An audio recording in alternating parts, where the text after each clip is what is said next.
अस्सलाम वालेकुम नाज़रीन। FSID न्यूज में आपका इस्तकबाल है। मैं मोहम्मद फारूक। पढ़ते हैं आज की ताज़ा खबर। Creative Mind School Teachers Colony Mehboob Nagar. Admission open for academic year 2026 to 27. Classes from pre-nursery to class 7th. Activity-based learning, experienced teachers, overall development, CCTV surveillance, moral values.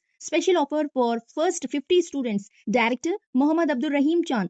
Please contact 8886666156 or 8074227468.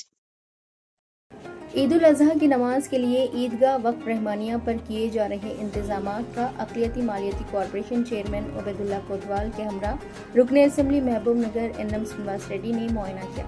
बादशाह FSIT news से खुसूसी बात करते हुए रुकन assembly महबूब नगर NM Srinivas Reddy ने कहा कि ईदगाह वक्फ रहमानिया पर तरक्याती काम किए जा रहे हैं।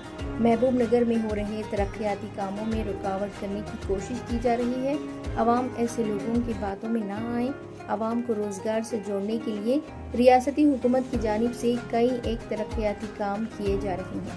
इस मौके पर मेयर ममता, मोंडा चेयरमैन लक्ष्मण यादव, मुकामी corporator Siraj Qadri, corporation commissioner Ramanjula Reddy, coordinator व इंचार्ज मजलिस मुत्तहदा ज़िले महबूब नगर जावेर बिन सईद अल जाबरी, गुत्तेदार सैयद शफी उद्दीन कादरी, ईदगाह कमेटी सदर बशीर उद्दीन, सेक्रेटरी अब्दुल वहीद खान दुरानी, खाजिन Khadri Mohiuddin advocate, Jami Masjid secretary Abdul Majeed, corporator Mohammed Shabbir, Awais Ahmed, Umer Kotwal, Congress town working president Azmat Ali के अलावा ईदगाह कमेटी के जिम्मेदारान, कांग्रेस कायदीन व ओहदेदार भी मौजूद थे।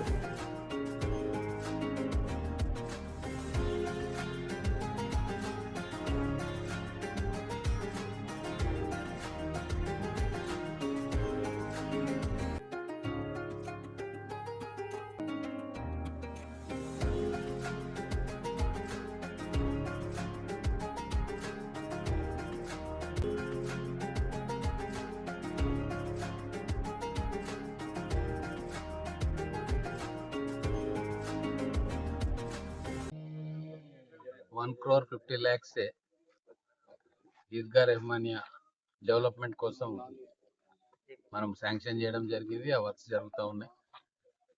రిటైనింగ్ వాల్స్ కట్టడంతో పాటు గ్రౌండ్ లెవెలింగ్ చేయడం, తర్వాత స్టెప్స్, ఇవన్నీ వర్క్స్ చాలా ఫాస్ట్గా జరుగుతూ ఉన్నాయి. రేపు బక్రీద్ పండుగ సందర్భంగా ఇక్కడ జరుగుతున్న ఏర్పాట్లను కూడా కమిషనర్ గారు, తర్వాత minority finance corporation chairman Kotwal గారు, నగర మేయర్, తర్వాత ఇక్కడ ఈద్గా కమిటీ అందరితో కలిసి పర్యవేక్షించడం జరిగింది. చాలా వరకు వర్క్స్ మొదలైనవి. Retaining wall one side complete కాబోతా ఉంది. పండుగ తర్వాత ఇంకో సైడ్ కూడా రిటైనింగ్ వాల్ కడతాం. ఎక్కడ ఎంక్రోచ్మెంట్ లేకుండా దీన్ని సేఫ్ గార్డ్ చేయడం అనేది మా గవర్నమెంట్ యొక్క లక్ష్యం. ఎక్కడెక్కడైతే వక్ఫ్ భూములు కావచ్చు, దేవాలయ భూములు కావచ్చు, వీటిని ఖచ్చితంగా మన భవిష్యత్ తరాల కోసం కాపాడుకోవాలి. ఒకవేళ వాడుకోవాలనుకుంటే ఆ భూములలో ఎడ్యుకేషన్ ఇన్స్టిట్యూషన్స్ కావచ్చు, హెల్త్ సెంటర్స్ కావచ్చు, ట్రైనింగ్ సెంటర్స్ కావచ్చు, ఇటువంటివి పెట్టుకుంటే కొన్ని వేల మందికి లాభం జరుగుతుందన్న ఆలోచన చేస్తూ ఉన్నాం. ఫండ్స్ విషయంలో ప్రాబ్లం లేదు. ఖచ్చితంగా నగరానికి కావాల్సిన అన్ని రంగాలలో నిధులను తేవడానికి మేము సిద్ధంగా ఉన్నాం. ఇవ్వడానికి గౌరవ ముఖ్యమంత్రి రేవంత్ రెడ్డి గారు సిద్ధంగా ఉన్నారు. మహబూబ్ నగర్లో చాలా మార్పులు వస్తూ ఉన్నాయి. ఈ 2.5 సంవత్సరాల్లో ఎవరు ఊహించని మార్పులను కాంగ్రెస్ ప్రభుత్వం రేవంత్ రెడ్డి గారి సహకారంతో మేము తీసుకురాగలిగినాం. మహబూబ్ నగర్ జిల్లాను అన్ని రకాలుగా ముందు వరుసలో నిలబెట్టాలన్న తాపత్రయం గౌరవ ముఖ్యమంత్రి గారు చేస్తూ ఉన్నారు. వారి బాటలో మేము అందరం కూడా నడుస్తూ ఉన్నాం. ఎక్కడ కూడా ఎటువంటి ఇబ్బంది లేకుండా ఓపికతోటి అందరినీ ఒప్పించి ఏదైనా చిన్న చిన్న విషయాలు ఇష్యూస్ వచ్చినా కూడా కూర్చోబెట్టి మాట్లాడి ఆవేశాలకు లోను కాకుండా సమాధానపరిచి పనులను ముందుకు తీసుకుపోతా ఉన్నాం. దానివల్ల కొద్దిగా అక్కడ ఇక్కడ కొద్దిగా లేట్ అవ్వడం కూడా కరెక్టే. కాకపోతే ఎమోషన్స్కి ఎవరు గురి కావద్దు, ఒకరినొకరు విమర్శించుకోవద్దు, హార్ట్ ఫీలింగ్స్ ఉండొద్దు అన్న ఉద్దేశంతో ఒకరోజు ఆలస్యమైన పర్వాలేదు, కానీ సోదరభావంతో మహబూబ్ నగర్ ప్రజలంతా కూడా ఉండాలి అన్న కోరికతో మేమందరం కూడా ఆచితూచి చేస్తూ ఉన్నాం. అలాగే ఈ మధ్య కాలంలో పట్టణంలో కొంతమంది కొన్ని వర్గాల మధ్య వైషమ్యాలు పుట్టించడానికి కావాలని ప్రయత్నం చేస్తున్న విషయం కూడా ఈ సందర్భంగా నేను చెప్పదలుచుకున్నా. ఈ ప్రభుత్వం గతంలో ఏ ప్రభుత్వం కూడా చేయలేని విధంగా అన్ని వర్గాల ప్రజల కోసం వాళ్ళ అవసరాలకు తగ్గట్టుగా నిధులను కేటాయించి పనిచేస్తాం. గతంలో 10 సంవత్సరాలు ఏం చేసినారో మన కళ్ళ ముందు ఉంది.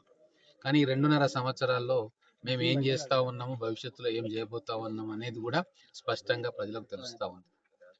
ఎక్కడ మనకు పేరు వస్తుందో కాంగ్రెస్ ప్రభుత్వానికి, రేవంత్ రెడ్డి గారికి అని చెప్పి ఏ మంచి పని చేయాలనుకున్నా కూడా దాన్ని అడ్డుపుల్లలు వేసే కార్యక్రమం చేస్తూ ఉన్నారు. కాబట్టి ప్రజలు కూడా, నగర ప్రజలు కూడా గమనించాలి. ముఖ్యంగా యువత ఉపాధి కోసం కాంగ్రెస్ ప్రభుత్వం, గౌరవ ముఖ్యమంత్రి రేవంత్ రెడ్డి గారు, శ్రీధర్ బాబు గారు చాలా గొప్ప ప్రణాళికలు చేస్తూ ఉన్నారు. ఇది అందరం తెలుసుకోవాల్సిన అంశం.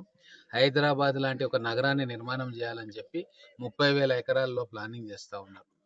భారత్ ఫ్యూచర్ సిటీ అని చెప్పి అక్కడ దేశ విదేశాల కంపెనీలను అక్కడికి తీసుకొచ్చి కొన్ని లక్షల మంది యువతకు, మన పిల్లలకి ముఖ్యంగా అది ఉపయోగపడేది మహబూబ్ నగర్, రంగారెడ్డి, నల్గొండ జిల్లా యువతకు భవిష్యత్తులో లక్షల ఉద్యోగాలు రాబోతా ఉన్నాయి. అటువంటి ప్రణాళిక తయారు చేస్తూ ఉన్నాం మేము. దాన్ని కూడా అడ్డుకోనికే ప్రయత్నం చేస్తూ ఉన్నారు బీఆర్ఎస్ నాయకులు. ఇది చాలా సిగ్గుచేటు. వాళ్ళు ఒక్క ఇటుక కూడా పెట్టలేదు, ఒక్క బిల్డింగ్ కూడా కట్టలేదు ఇన్ఫ్రాస్ట్రక్చర్కి సంబంధించి. వాళ్ళ కోసం సచివాలయాలు కట్టుకున్నారు, కమాండ్ కంట్రోల్ సెంటర్లు కట్టుకున్నారు తప్ప ప్రజల అవసరాల కోసం ఒక్క బిల్డింగ్ కట్టలేదు, ఒక్క ఇటుక పేర్చలేదు. కానీ ఈరోజు చాలా పెద్ద ఎత్తున మేము కట్టాలని ప్లాన్ చేస్తూ ఉన్నాం. కొన్ని గ్రౌండింగ్ అయినాయి. జూన్ 2వ తారీఖు రోజు అనేక ఇన్స్టిట్యూషన్స్ లేదా కంపెనీల శంకుస్థాపన జరగబోతా ఉన్నాయి. భారత్ ఫ్యూచర్ సిటీలో కనెక్టివిటీ పెరుగుతూ ఉంది. భారత్ ఫ్యూచర్ సిటీ నుంచి మచిలీపట్నం పోర్టు దాకా 6 లేన్ హైవేని కూడా ప్రపోజ్ చేస్తా ఉన్నాం. ఎందుకంటే ఇక్కడ మ్యానుఫ్యాక్చర్ చేసే కంపెనీలకు డైరెక్ట్గా పోర్ట్ కనెక్టివిటీ ఉండాలి అని చెప్పి ఒక పెద్ద ఆలోచన. ఎవరు కూడా చేయలే ఇప్పటిదాకా. హైదరాబాద్ సిటీని ఒక పోర్టు తోటి కనెక్ట్ చేయాలి, అనుసంధానం చేయాలన్న ఆలోచన చాలా గొప్ప ఆలోచన. ఒక విజనరీకి మాత్రమే ఇటువంటి ఆలోచనలు ఉంటాయి. అటువంటి గొప్ప ఆలోచన చేసి మన పిల్లలకు భవిష్యత్తులో ఉద్యోగాలు ఇవ్వాలి, వాళ్ళకి ట్రైనింగ్ పెట్టాలి, మల్టీనేషనల్ కంపెనీస్కి ఇక్కడ తీసుకురావాలి అని చెప్పి డీటెయిల్ ప్లానింగ్ తోటి భవిష్యత్తు 50 సంవత్సరాల కోసం మన ముఖ్యమంత్రి గారు ఆలోచన చేస్తూ ఉన్నారు. వారి ఆలోచనకు మనం అందరం కూడా మద్దతు ఇవ్వాల్సిన అవసరం ఉంది. చిల్లర రాజకీయాలు చేసి ఏదో ఓట్ల కోసం తాయిలాలు పంచి గట్టెక్కాలని చెప్పి గత ప్రభుత్వం అనుకుంది. కానీ మేము అట్లా అనుకోవట్లేదు. ప్రజలకు ఉపయోగపడే పనులు చేయాలి, భవిష్యత్తు తరాలకు ఉపయోగపడే పనులు చేయాలి, ప్రజలందరూ సోదరభావంతో సుఖంగా ఉండాలి. ఈ మార్గంలో మేము ఆలోచన చేస్తూ ఉన్నాం.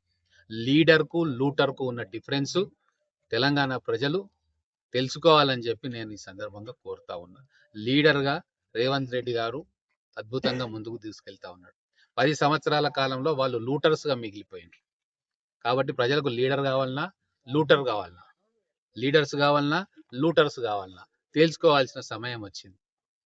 ధన్యవాదాలు. आप हमारा ये वीडियो YouTube पर देख रहे हैं तो सब्सक्राइब करना ना भूलें और बेल आइकन दबाएं। और अगर आप हमारा ये वीडियो Facebook पर देख रहे हैं तो पेज को लाइक करें और फॉलो करें।